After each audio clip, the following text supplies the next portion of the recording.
तो कैसे हैं आप सब। तो आज जो मैं आपके लिए जो वीडियो लाया हूँ ना, उसमें मैं बताऊँगा कि ये जो आप 3D वॉलपेपर ये कैसे डाउनलोड कर सकते हैं। ये देखें, ये 3D वॉलपेपर आप कैसे डाउनलोड कर सकते हैं। तो इसके लिए आपको ये वीडियो एंड तक देखनी पड़ेगी। इस तरह का आपने वॉलपेपर आगे नहीं देखा होगा। ये देखें, तो अब स्टार्ट करते हैं।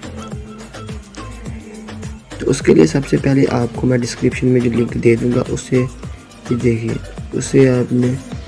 उसको आपने क्लिक करके तो जो है ना ये वाला सॉफ्टवेयर डाउनलोड कर लेना। इसका नाम है 3D वॉलपेपर्स। जब हम 3D वॉलपेपर्स करेंगे तो आपके आगे कुछ इस तरह का तो इस तरह का कुछ व्यूज़ होगा। तो उसमें से आप ये देखें, ये सारे 3D वॉलपेपर्स हैं। ये कुछ लोड नहीं हुए, ये लोड है। सेट एस वॉलपेपर में से करते हैं।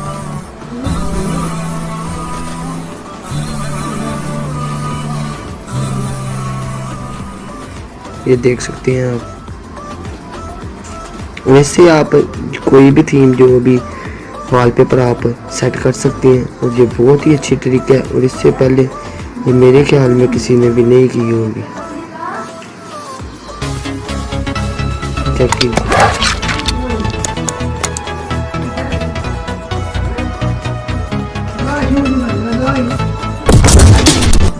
ओके, अगली वीडियो के लिए मेरा चैनल सब्सक्राइब कर लीजिए और बेल का आइकन दबा दीजिए।